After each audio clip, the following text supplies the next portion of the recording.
Shh! Shh! Shush! It's time for The Shelf. Whangarei District Libraries Radio on Beagle Radio. Oh! Hello everyone, welcome to The Shelf, a podcast for Whangarei District Libraries on Beagle Radio 88.1 FM and streaming online at beagleradio.co.nz. To catch up on episodes you might have missed, subscribe to the Whangarei District Libraries YouTube channel. And my name is Andy. And my name is Eddie. Yes, we are librarians at Whangarei Libraries. And what we do here with The Shelf is we advocate for library services here in Whangarei and also for libraries worldwide. We discuss culture, community, literature, or anything else that interests us, really. That's right. And we'll kick off today with what we're reading. One of the great things about being a librarian is that you get to see all of the latest books coming in. And while I was doing just that the other day, shelving some books, I saw a brand new publication of an old favorite of mine called The Fault in Our Stars by American teen author John Green. I was pleased to see that it had been republished. I read it to my kids when they were younger. Loved the story. It is a very dark subject matter. It's about two teenagers who are both have cancer diagnosis and only a certain amount of time to live, so it's a lot of existential stuff, but the way he puts it across is just heartwarming and hilarious. I'll give you a quote from one part of the book. This is the two main characters are Hazel Grace and Augustus, and it's narrated by Hazel Grace, who's a 17-year-old. She's talking here about them relaying a story to their parents. She says, "We made the story funny. You have a choice in this world, I believe, about how to tell sad stories, and we made the funny choice." And it's just so true of the whole tone of the book. It's quite a heartbreaker, but the humour is it's the way he captures a teenage voice. It's so narky and anti-authority and cynical, and duh, mum. It's really great, and you fall in love with the characters. And the other day when I was partway through reading it, I found myself smiling after I'd put it down 5 minutes earlier, just thinking about the characters, and I thought, that's a really powerful book that makes you smile. We all know books that make you laugh out loud, but I thought it's a sign of really good writing when you're so engaged with the characters that just thinking about them causes you to smile. And Andy, what have you been reading? I have been reading a book called Never Whistle at Night. Good advice. Yeah. Well, this is one of those things you discover only by being nosy and looking through the returns bin or the recently returned books. So please try that, everyone. This book has an interesting label on its spine. It says short stories and it says horror, so it covers those genres. Anyway, Never Whistle at Night is a collection of indigenous dark fiction short stories. It's an anthology, so the authors are different. I only got to reading 3 of the stories, but it did that thing that an anthology can do. It piqued my interest about one of the authors. I'll tell you about her. The short story was called White Hills, and it's by Rebecca Roanhorse. That's her last name spelled R-O-A-N, horse, like the animal. And White Hills was an interesting short story because it really reminded me of Shirley Jackson. It's labeled horror, but, well, this is not supernatural horror. It's just incredibly unsettling. It reminded me a bit of We Have Always Lived in a Castle. Right, I only know here, Haunted Hill, what's the one? The house, The Haunting of Hill House. Hill House, yes, Yeah. That's the only one I'm familiar with. But this story it takes place within a gated community, and it's eerie. It makes you feel uncomfortable. So it made me curious about this author, Rebecca Roanhorse. I had seen her name on our shelf, and she's got a book in our collection called Black Sun. and I think that's the first of a trilogy. But you know, they say never judge a book by its cover. You really should, because Eddie, I'm going to show you this cover. That is cool. That is cool. Yeah, no doubt about it. So one day I will read this book. That is a great cover. That's good really marketing. pops. Yeah. But I learned that Rebecca Roanhorse is an Indigenous author. She is Native American, and she writes fantasy novels. And I want to read them now, after reading a mere 10-page short story. Great. Yeah. That's powerful. And there was another story in this book called Navajos Don't Wear Elk Teeth that really creeped me out. The other was called Kushtuka, that was quite scary. So this book is what I have been reading, Never Whistle at Night, a dark fiction anthology by Native American authors. Great. What a great idea.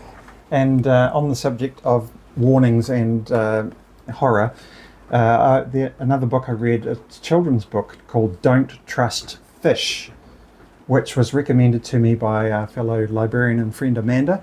It is by Neil Sharpson, who, interestingly, while I was waiting for the book to come available for me, I found another book by his, and he writes in sci-fi genre, and I'm thoroughly enjoying that as well. But he's an Irish author.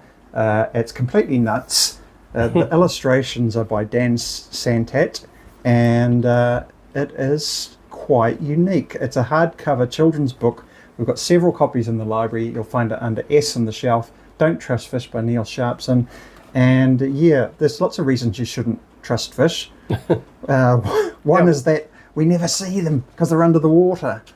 The other one is that they get together in schools, and he wants to know, what are they learning in the schools? It's got to be something sinister. Next minute, they are creating land monsters or land robots to overtake the world. So that gives you a feel for the flavour of it. Amanda read it to her nieces and nephews, and they were in stitches. So if you want a great read aloud book, Don't Trust Fish by Neil Sharpson. I liked the picture of the angler fish. Yes, yeah. Those Don't lights trust luring those. you in. On the subject of short stories, we recently had a short story competition at Whangarei Libraries, and our esteemed colleague at the shelf, Milani, she recorded these short stories, and I'm going to play them for you right now. So please put on your listening ears. Yes, we'll fade in that one. Okay, this is Milani and our short story competition. The Northland branch of the New Zealand Society of Authors held a short story competition, and I was fortunate enough to attend the prize giving to record some of the authors reading their stories. We'll begin with the 2025 High Schools in Year 7 and 8 short story competition, which writers had to write a story in 500 words or less, which can be a difficult task. But there were a record number of entries this year, and the judges were impressed by the variety of themes represented. Second place for the high school aged winners is Brooke Chambers, and her story is titled, I Had Watched. It's called I Had Watched. With my body limp on the hard linoleum floor, my black round eyes reflecting the artificial light, I had watched. I had watched for a long time. I had watched as the boy who used to love me screamed at the woman who had first taught him to love. I had watched as a large burly man slapped the boy for being disrespectful, rude. My short white hair had started to wear out, fall out, my eyes growing dimmer and dimmer by the day. My pink nose had faded to grey, and my squeak had turned to a whimper. I had become a part of the ground, almost completely gone, forgotten. My family no longer loved me, because who had the time to love a pathetic old bear? Who had the time to cuddle me when they were all screaming and shouting at each other? I had watched, scene after scene, day after day, fight after fight, hoping, praying, wishing that my fate would be reversed, that someone would pick me up gently and say that they loved me, say that they would never let me go. That's what the boy had once told me. long ago, before the fighting had begun, before I was damned to spend the rest of my life on the hard linoleum floor, my black round eyes reflecting the artificial light, watching. And placing first for the high school aged winners is Millie Leong, and her story is titled She Painted Over It. And Millie gives a bit of context to her story. My story, She Painted Over It, is actually based on a true story. I am homeschooled, like the main character, and it is based on all of my market stall days where I sold my art. So, yeah. Who's the artist? The woman asks, picking up a print on my stall. It's one of my favourites, the one with the native birds arranged in a hat. Her eyes are misted over, remembering something. She's wearing a jacket that might have been blue once. I am, I say proudly. I hand drew them all myself. She blinks. Really? Your art teacher must be good. I wish my daughter had stuck with that. But she dropped it the moment grades started to matter. Here we go. Another lecture about the virtues of school. Yeah, my mum is incredible, but I learnt to draw by practicing until I'm happy. I watch as realization dawns in her eyes. You're homeschooled. So you're not getting a real education. You just do this. She says real education, like I've been raised by wolves with crayons. Then she seems to realise that she was being rude and quickly says, no offence, I just meant, not formal. I've heard that before. From my dad, from friends' parents, from just about everyone who doesn't know me. Unschooling, really? I correct patiently. This is basically my schooling. Her face scrunches. So you don't have a curriculum or anything? What about math? Math? I grin. I use it more than I want to, trust me. Giving people change counts. She doesn't laugh. My daughter, she says faintly, would have been in Year 9. She had to write essays on Dickens. She said it was boring. But, well, she needed the marks. Cool, I say. I read David Copperfield last year. We spent weeks trying to talk like Uriah Heep. She looks confused for half a second, but then carries on. My daughter wanted to be an artist, she murmurs almost to herself. She runs her thumb along the edge of the print, not looking at me. She used to draw on the walls. I painted over them. A pause. Then, quietly, sometimes I wish I hadn't. Her mouth tightens, but her voice is softer now. I hope you know what you're missing. That one lands. Am I missing something? Maybe. But every time I try and imagine it, the halls, the bells, the cliques, the rules, I feel like I can't breathe. Still, I wonder what it's like to be one of them, to be accepted, to belong. Slowly, I look down at my money box. It's full. And I can't stop thinking about the monarch butterflies I want to draw next, and how I'll get them to feel like they're about to fly off the page. I look at her. Maybe I am missing something, I say. I look her in the eye. Maybe we both are. She goes quiet, her hands still on the print. Then, slowly, she sets it down and walks away like someone who just remembered a dream they can't get back to.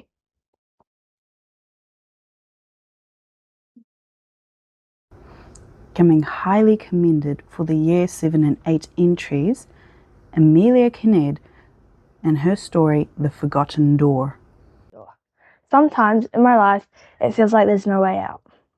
I'm the oldest of my siblings, so everyone's problems are mine, whether I like it or not. There's no way out. A normal morning like any other. I dressed, ate my breakfast, and walked to school. The dew was fresh and the air had a slight chill. My friends were waiting for me inside. My friends and I always arrived at school early to beat the morning hall traffic. I was on my way to class, but something felt off. It seemed the wind was whispering something. Then I saw it. The janitor's closet, that was usually bolted shut, was cracked open just a tiny bit. Curiosity got the best of me, so I peeked inside. And there, behind a stack of dusty textbooks, was a door. It was ancient, its wooden surface cracked like the bark of a dying tree. Faded symbols were carved into the frame, and the handle was as cold as ice. I had no clue where it led, so naturally, I opened it. Echoing through the empty hallway, the door swung open. Instead of seeing a storage room like I expected, I stepped into what seemed like a new world. Books were floating mid-air, whispering to each other as the pages turned with an unseen breeze. Deep in the corner was a spiral staircase. I edged my way through the floating books. My heart was pounding so hard I thought it might bounce out of my chest. Suddenly, I heard a rustling from the staircase below. Something was moving. A hoarse whisper said my name. I turned to run, but the door was gone. There was no exit now. There never is. Thank you. Placing third for the year 7 and 8 entries was Israel Wright in his story White Feathers at Parihaka. Parihaka. I hear the soldiers' marching feet and the hatred on their tongues, cruelty on their minds. Nobody notices me. The white feathers on the rangatira stand to greet the soldiers. They proclaim peace, yet the soldiers' guns proclaim war. The white feathers are full of hope for peace, full of steadfast courage, but the white feathers underestimate the soldiers' lust for land. Peace is too much to hope for from untrustworthy men. Peace is pure, whole. Distrust doesn't feature in wholeness. The courage of the white feathers only stalls destruction. I wish I could be blind to this, yet the feathers' hope feels like an illusion, delaying the truth. Hope is in contrast to reality, and yet saves our spirits. I must choose which is better for me, a first world where we accept war is coming, or a second world with the same war destined to be, yet with hope in this brave resistance, only to have this hope crushed by reality. These introspective thoughts feel like a curse. In our situation on Earth, hope is all we can grasp to believe for a better future. I choose the second world.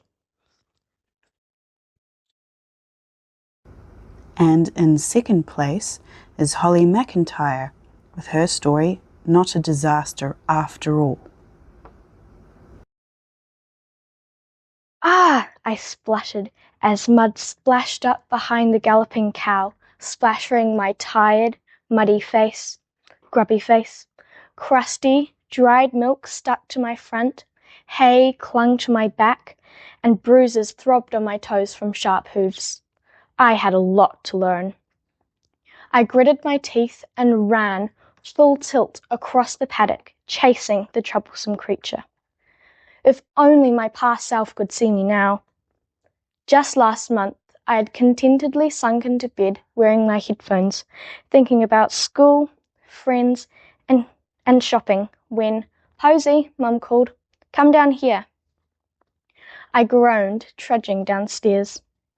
"Your dad's brother, Uncle Bill, died and has left a farm," she said upon my entrance. Obviously, I was confused. What? We're the only family that wants it. But I don't want it, I exclaimed. A farm, mud, animals, no Wi-Fi, no shopping malls, no friends. This was going to be a disaster. The car trip was long, muddy roads, cows everywhere, and an ancient farmhouse. The next morning, a rooster crowed outside my window. Then came the chores, chickens flapping and squawking, calves stomping on my feet, and mud everywhere. How am I going to survive? I muttered. Days later, something changed. A cow bolted. I ran after it. Mud splattered my face and I ached, but eventually I cut her off. I skidded to a stop, panting. My new clothes were ruined and I smelled worse than the calves. Struggling with the gate, I shot one glance back and then started towards the farmhouse, realizing I'd caught a cow, run like a cross-country champion, fought with calves and chickens, and had a tiring day. Then a sense of achievement flooded me. Maybe I was cut out for this farming life. And maybe, just maybe, this wasn't going to be a disaster after all. Although not read out on the day, Rachel Tan was the first place winner for the Year 7 and 8 entries, and her story was called She Got Away.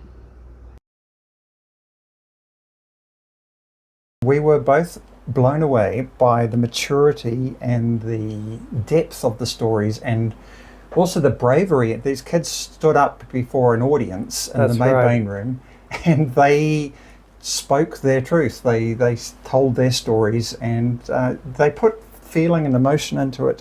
And you can actually read those stories in print or near enough on the computer at northlandauthors.co.nz/competition, which is the NZSA Northlands website. You can go there, northlandauthors.co.nz/competition, and you can read all those stories for yourself. And I think some of them are definitely worth reading again.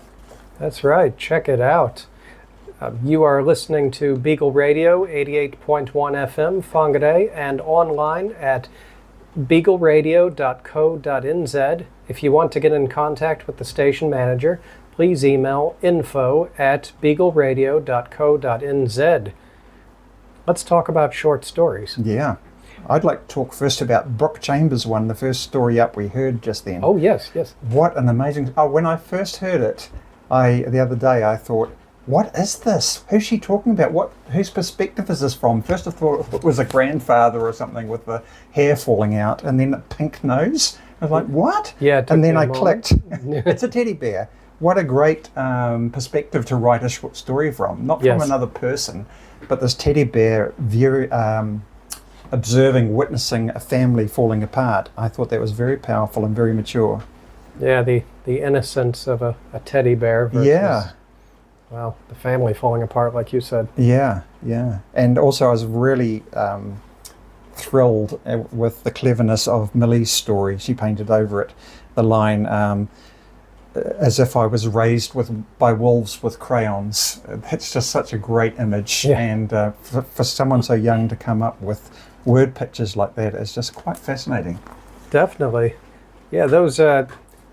That's flash fiction, is that correct? Yes, yeah, it's 500 words or less. That's right, yes. We have several books about flash fiction. There's one, it's called something like New Zealand Flash Fiction Stories, and it has Patricia Grace's famous story called Butterflies. Mm-hmm. Yeah, it's called Butterflies, yeah.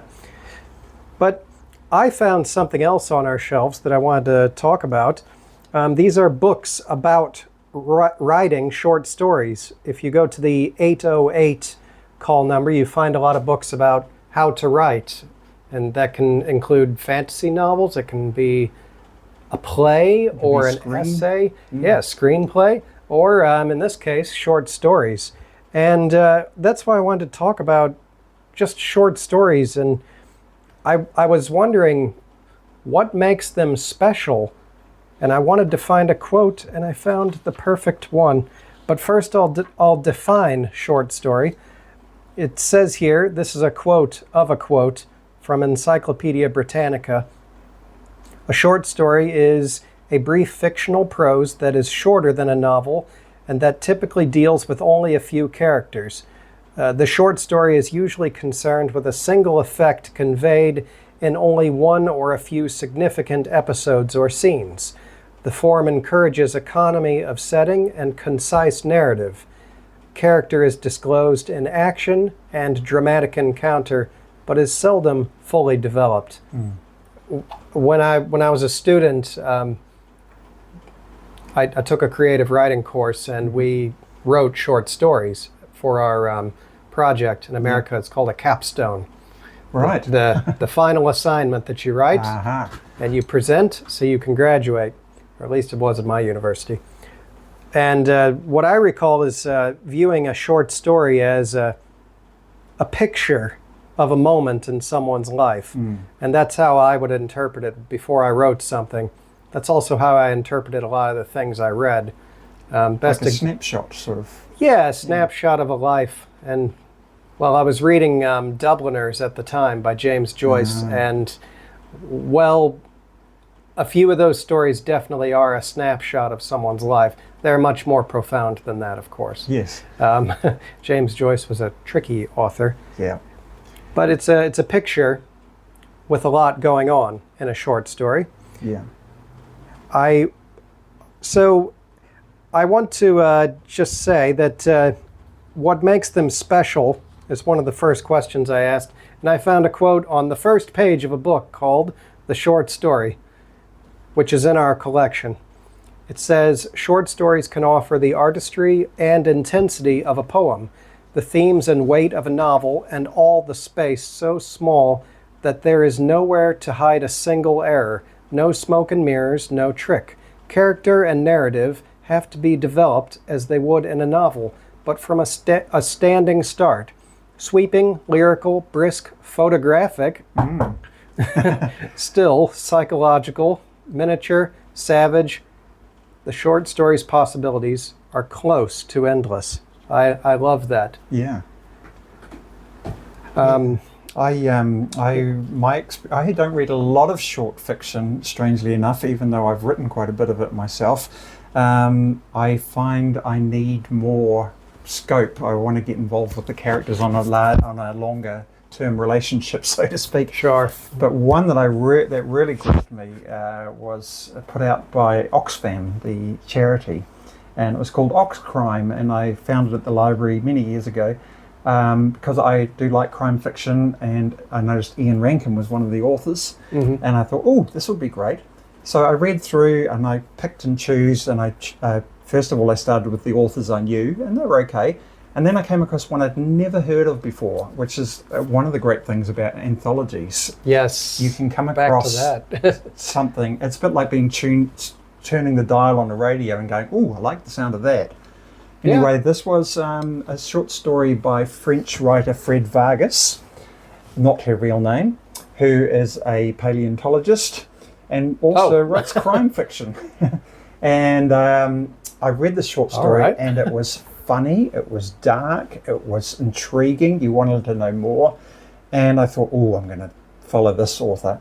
And it turns out she's written this whole series, Captain Adamsberg, which is the best crime fiction I think I've ever read. So she condensed that into a short story, but she also does it in long form, and I think that's a sign of a really great writer. Okay, yeah. I have a short story collection I'd like to recommend. Unfortunately, I don't think it's in the library's collection, but it's called Acid House by Irvine Welsh. And that guy could spin a tale of transgressive literature that will make you shake at the end of the story. But we have other collections of his short stories, at least I am sure we do. Yeah. He is a terrific author. He wrote Trainspotting, by the way, and Filth, which I knew nothing about before I read it. Right. What a book. It's about a corrupt cop.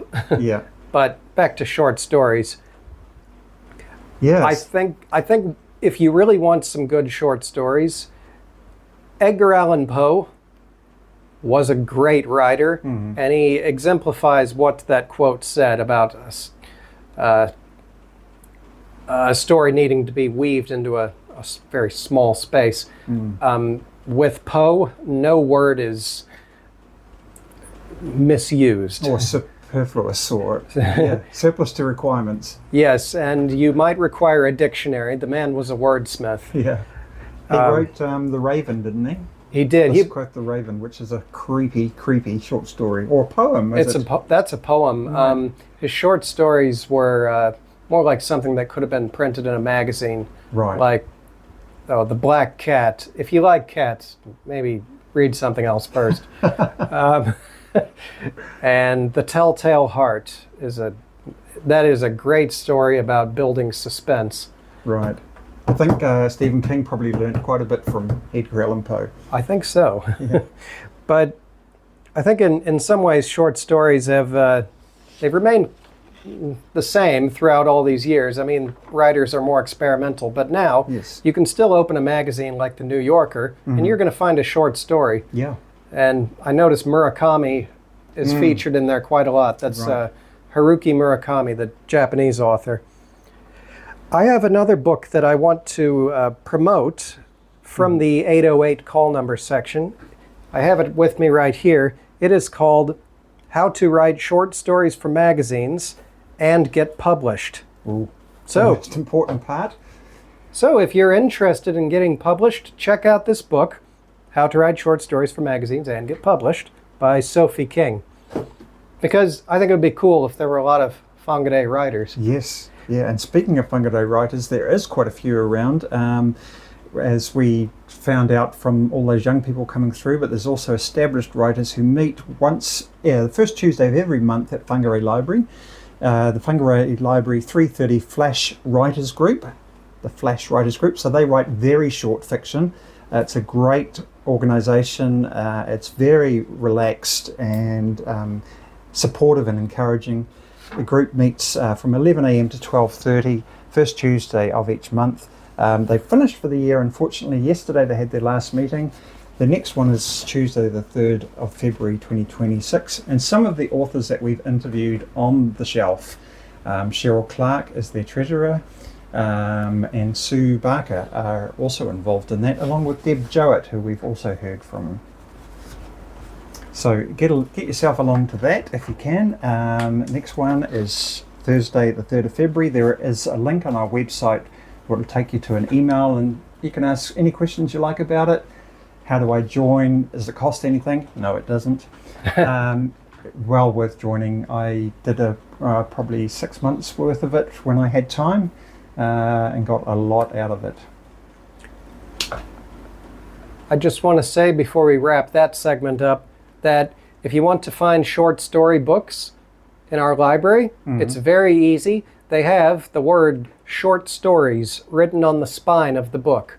Couldn't be easier. Yeah, it's just a sticker on the spine that says short stories in the general fiction collection. And that's it. A lot of well-known authors, if you like an author and want to stick to their work, they probably have a collection of short stories. Yep. Yes, Well, check it out. Yeah, Stephen King, for example, Oh, has yes. several. Lawnmower Man. Yeah, Ian Rankin also has some short stories all compiled in one book there. So yeah, look out for that little sign on the spine, short stories. Quite bold, stands out. I want to return to a classic segment that we haven't done in a while, but it is called Roasting the Classics. Ooh, tasty. Yeah, so we're going to read about a classic novel called Animal Farm by George Orwell. This is it's more of a novella. It's a short book. Yeah. You may have studied it at school, as I did. I did too, yeah. Yeah. I loved it. We had the greatest teacher for it because our teacher English teacher in third form was Ms. Blumenfeld, and she was a Jewess whose mother had been in a concentration camp. Oh. And her grasp of European culture, history, politics was astounding. And I still remember it to this day, some 40 years later. And one of the books we did with her was Animal Farm. Okay. Well, when we do this section, I just want to make a disclaimer that we are reading one-star reviews from Goodreads that actually, as you can probably gather by listening, both Eddie and I like this book. Yep.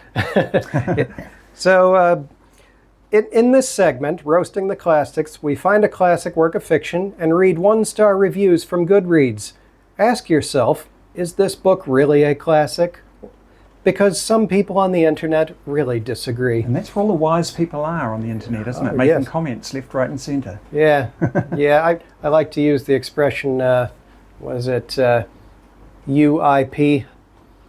It's like UFO. Right. UIP, unidentified internet person. Yes, there's plenty of them out there. So Animal Farm was a satire written by George Orwell based on the Russian Revolution. And I will read a summary of Animal Farm from a 1-star review on Goodreads. I think people shouldn't read Animal Farm. Animal Farm is a novel with animals that take over a farm.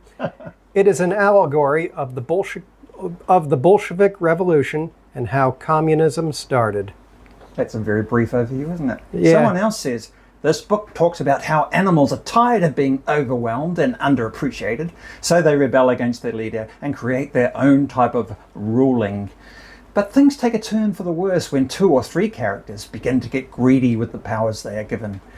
They begin to use their intellect and witty conversation skills to either brainwash the other animals or to enforce their will on the animals. That's pretty much it.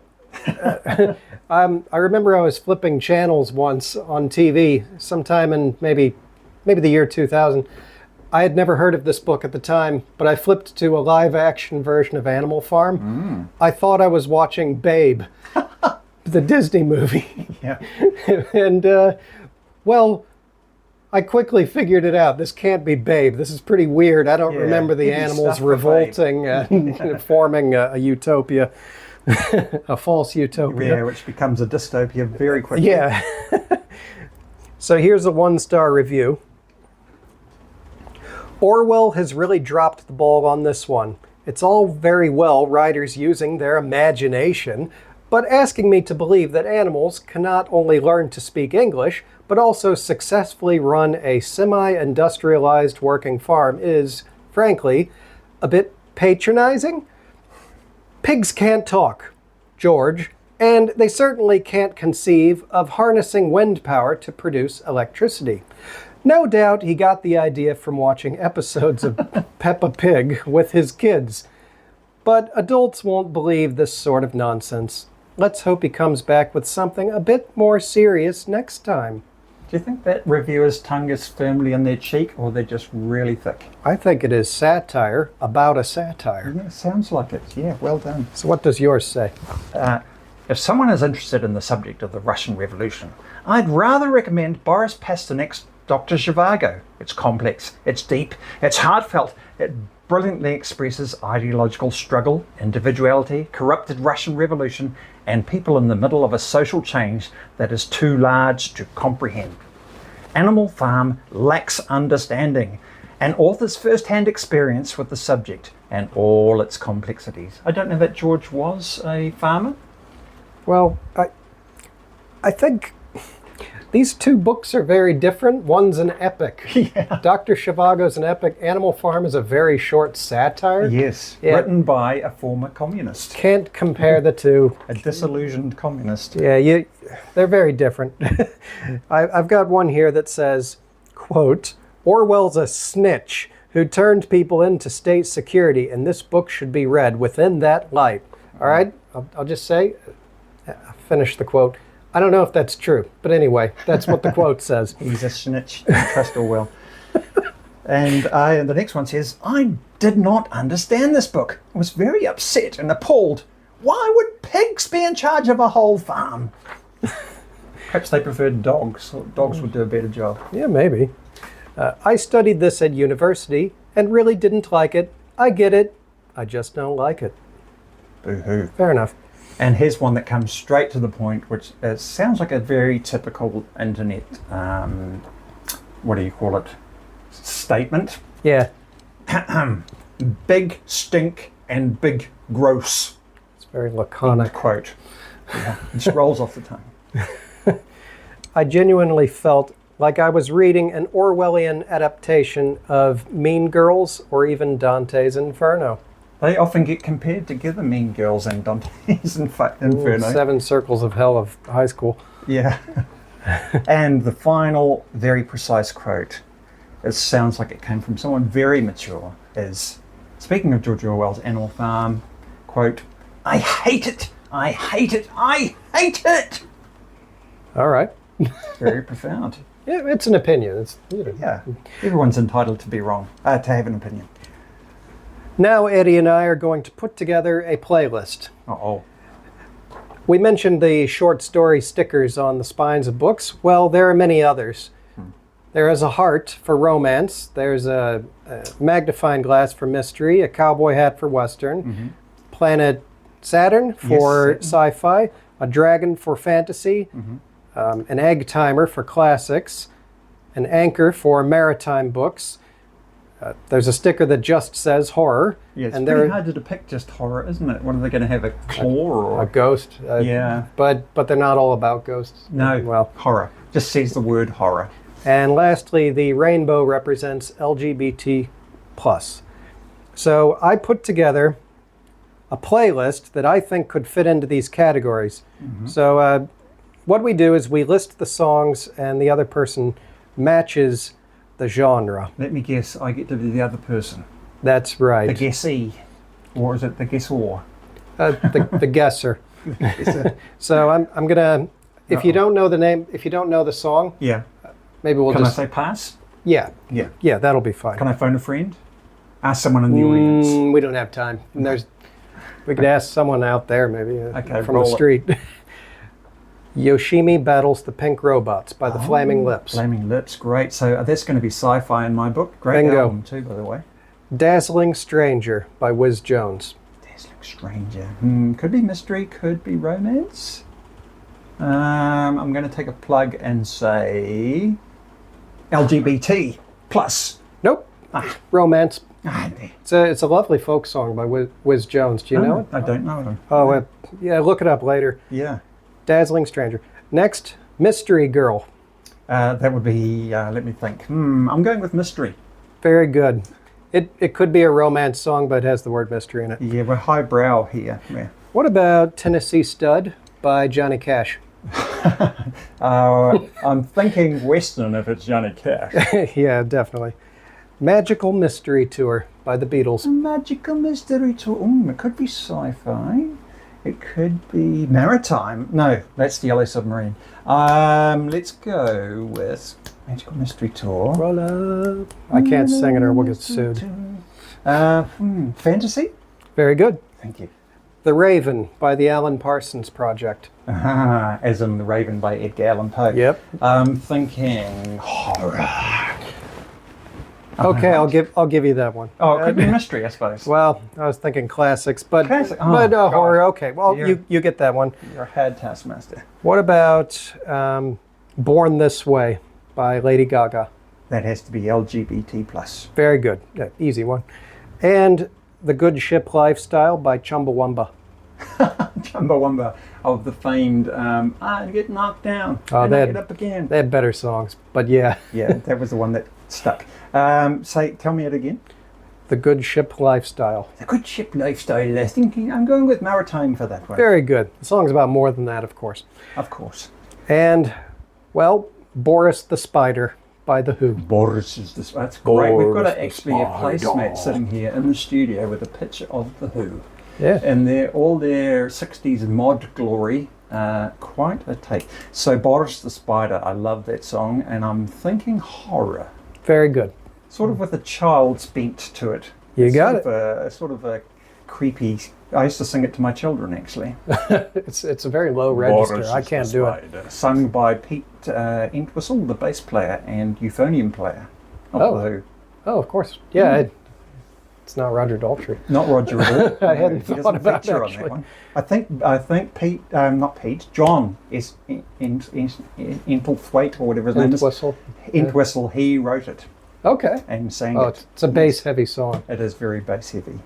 So what's your list? Oh, I have a list as well. All right. Okay. I won't look.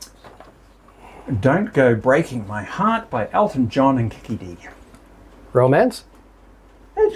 Yeah, let's go with romance. Definitely is romance. There's a moon in the sky. It's called The Moon by the B-52s. Sci-fi? You got it. Oh gosh, let me think. You know what? I wrote my list and left it behind. Here we go. Yellow Submarine. Maritime? Yeah, you got it. Or fantasy? Or fantasy, yeah, or drug abuse. Classics, let me think. Oh, I'm not supposed to say what the genre is. All good, all good. Let me think. You've done the Magical Mystery Tour. Can't do that one. Welcome to My Nightmare by Horror? Alice Cooper. Horror? Horror, very much. It's just the word Alice Cooper. Horror all to it. Lola by the Kinks. LGBT plus. Yeah, and what a great song. Oh, it is, yeah. Great song. Great chord sequence too. Let me think. What else could we have? I think I'm trying to think of a song. It's called "I'm a Cowboy." I can't remember who it's by. I'm a cowboy. Wanted dead or alive? Wanted dead or alive? Oh, right, Bon Jovi. Yes. Well, Wanted Dead or Alive. Western. It has to be Western. Yeah. Can I go for another sci-fi? Oh, I've already told you the answer. What a dum-dum. It was going to be B-52's Planet Claire. All right. So, yeah, I told you before. Rock lobster, maritime. Rock lobster maritime. Yep. Do we have time to do a literary quiz? I think well, another quiz. My brain is still hurting from the last one. Well, this one's going to be a little different. Oops. I'm opening up the window now. Let some air in. Okay, so the movie The Odyssey is coming out soon, and guess what? The Odyssey is an epic poem, and we definitely have it at the library on the shelf. Homer Simpson, I understand. Yeah, by Homer the Greek. Oh, Homer the Greek. Yeah. Let's get those two mixed up. So my first question is, Uh-oh. Odysseus is the king of which Greek island? Cyprus?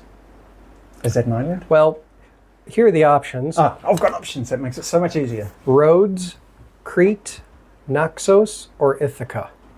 I'm going with Ithaca because it's very hard to say. Very good. Yoo-hoo! This is actually a real island. Is it to the east or west of modern-day Greece? I'm going north, south, east. I'm going west. I seem to recall that it features in Louis de Bernier's Captain Corelli's Mandolin. All right, I'm opening up a map here. Here comes the map. And there it is, to the west. Yes! Do I get chocolate fish for this, or Yeah, sure. olive oil, or something Greek maybe? What is the Latin variation of Odysseus? Ooh, Latin variation of Odysseus. Odysseum. No, it sounds a little different. Do I get a multi-choice on this one? Nope. No, pass. Ulysses. What? Ask me the question again.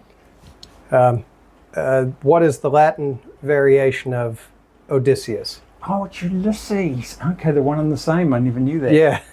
So George, what's his name? Joyce. James Joyce. James Joyce could have called it either. Yeah, that's right. Here, I'll look it up. Oh, Ulysses. I typed the word U into Google, I get Ulysses. But that's the James Joyce novel, which I hear is quite difficult to read. It is, I've tried and failed. I even listened to David Duchovny from the X-Files read it. Duchovny? Couldn't get through it. Sorry, all you classic fans out there. That's all right. Last question. All right, what is the name of the Cyclops in Homer's Odyssey? The choices are Donald? Polyphemus, Telemachus, Demodocus, or Terryphemus? Well, I don't think it'd be Polly because that means many, and if he's only got one eye, was it Terry Joker? Terry someone? Terry Jones? That's incorrect. Oh, rats. His name was Polyphemus. So these choices are... Polyphemus, but that means Polly means many, doesn't it? Yeah. And he's only got one eye. Yep. Maybe he had many opinions. He talked a lot. I remember he babbled incoherently because they got him drunk. Great future in politics. These choices are all from, two of them are from the Odyssey. Telemachus is Odysseus' son. Demodocus is a poet who is talking about the Trojan War, and Odysseus is overcome by emotion because he was there. And Terryphemus, I made it up. It's not real. And I fell for it. It's all Greek to me. Definitely. Let's play a song, shall we? Let's do. One of my favourites from way back in 1979, which was a great year for music if you're as old as me. And it's The Only Ones. and it's a short, punchy little song. And tell me, Andy, is it this the button I press? Yes, you slide this one here. I'm a DJ in training here. This one here? Number 6. Oh, that one. Yeah. Right. Nearly got it. So All right. You might have got something completely different. Here they are, back from 1979, the only ones, and see if you can guess which category this song would fit into. You are listening to Beagle Radio, 88.1 FM, Whangarei, and online at beagleradio.co.nz. Let's talk about events and wrap it up. What's happening at the library? There's always something. There definitely is. One thing we're really trying to push is this library community impact survey. So if you love your library, help shape the future of the library. You can tell us what you love most about the library and what services you use and how it enhances your well-being. You can do that by going to our website and finding the Community Impact Survey and filling it out online. Yep. It takes 2 minutes. It's really easy. Say something kind about us, because I think librarians like that sort of thing. We do. we love some good feedback. But having said that, if you want to be, completely honest, that's what a survey is all about. Yeah. And say what you like, say what you don't like. So you have until the 5th of December, that's this Friday, to fill that out. So if you're listening live, just go to the website now and fill out the Community Impact Survey. Please do. I've just closed the events, but all you need to type in is the word survey and it will take you straight there. That's right. We also have the Absolutely Fabulous Nonfiction Competition. And that is happening right now. Right now, yes. Yeah. So what is the most absolutely fabulous nonfiction book you've ever read? And just tell us about your pick, and you'll go into a draw to win books up to the value of 100 or 75 for second place, and 50 for third. Yeah. And yes, we are borrowing from Joanna Lumley's Absolutely Fabulous program in that title, and you'll see some posters and so forth on our website and around the library. Upstairs there you'll see a great big pink poster with an outline of Patsy, I think the character was called, in her amazing wig. You can grab a form there. It's one of those rare things where you fill out on paper rather than online these days. That's right. So do that. And we're also participating in the Lions Club Toy Appeal. No child should be without a gift on Christmas. Mm-hmm. And we accept donations until the 12th of December. That's a Friday. There's a large crate right down the bottom floor of the library. As soon as you walk in, you'll see it. If you've got any toys that are in good condition that you'd like to donate to a child in need, please do so. And on the 7th, I think that is Sunday, Yes. is the Jigsaw Puzzle Exchange. So if you've got a jigsaw, it isn't missing any pieces, bring it along and make a trade. That will be at Central Library on Sunday, the 7th of December. Upstairs at the Maybain room? Oh, let me It usually is, yes. But we will guide you to it if you're not sure. That's right, it's in the Maybain room. Yep, it's a free community event. And on the 8th of December, next Monday, is the Dementia Friendly Book Club. And this is a big deal, I think, because there are real studies saying that this is very beneficial to people afflicted with dementia. Mm-hmm. And now just a shout out to some 116 events. 116 is the place we're sitting in right now that hosts Beagle Radio. Yeah. It's a great community centre in Whangarei. Yeah, I just want to say thank you to them, as always. Thank you to the 116 crew for letting us use your studio. At 116 on December 9th and 10th, there will be it'll be a show called Adrift Horizon. It is called Horizon. Adrift at sea, Richard and Luigi brave the seasons and days together as they progressively make their way toward the horizon. And that will be at 6:30 on December 9th and 10th. You can get your tickets online. We're just out of time, so let's wrap things up. Great to be with you, Andy. Yeah, thanks for doing the show with me, Eddie. This is our first show together. Yeah, it is. Hopefully not our last. Definitely not. Ka kite, everyone. Ka kite, Arno. Thanks for coming.